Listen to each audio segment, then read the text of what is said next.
This article on Yahoo caught my attention. The article's title was HBCU Basketball Association season to kick off 2023. We want to be the NBA for HBCU players. So this article was about a HBCU Pro League being created.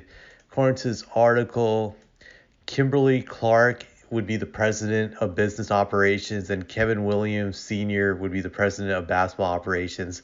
So it seems like this league is going to be run by those two people. They'll be covering different operations for the league. But judging from the article, it seems that Kimberly Clark is the main person in charge of the league, while Kevin Williams, I think, would be like the second in command.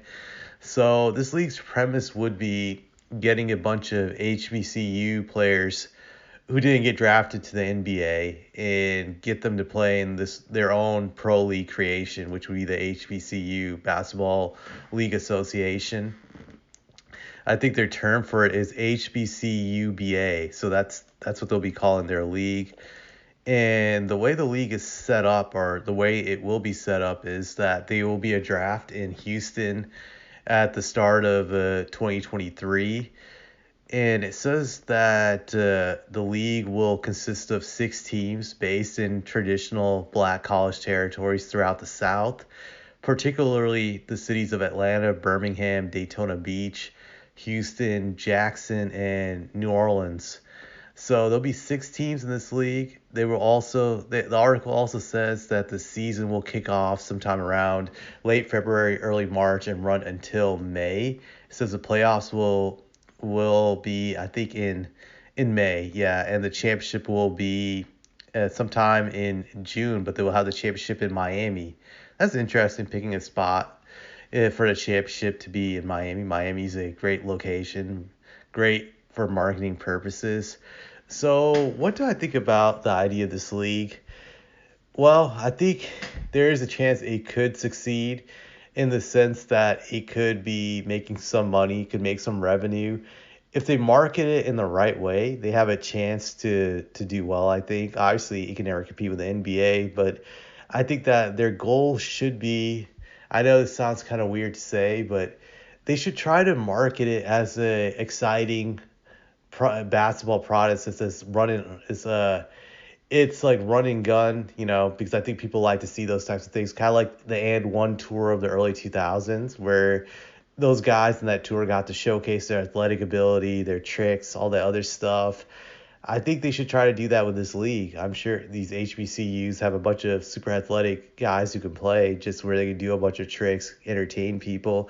I think it could succeed in that regard. They should also, for a marketing purpose, get some really cool jerseys. Just make them look cool so people actually would want to buy them or wear them.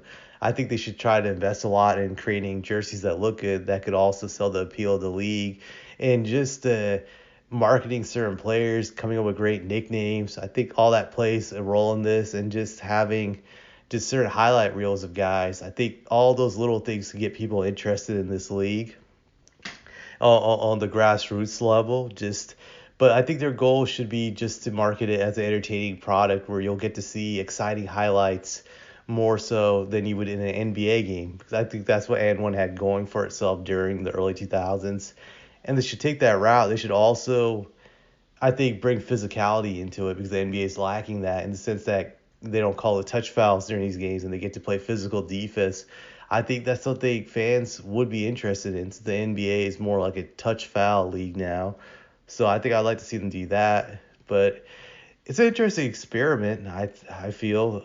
Whether it succeeds or fails, I think it will definitely be an interesting case study, kind of like what you see with the XFL when it comes to football. I think this would be up there. I think for sure it'll be entertaining either way, and maybe there could be a few guys that play in this league that eventually get into the NBA. You never know. I think the XFL produced a few guys who made it to the NFL, if I'm not mistaken. It could have the same impact for the guys who play in this league. And if that happens, then I think they would have succeeded in their goal, which was to get HBCU players more attention and just increase the chances of them getting to the NBA. So that's the way I look at it. We'll see how this goes. It'll be very interesting to see this all play out. That's the way I look at it. Let me know what you think.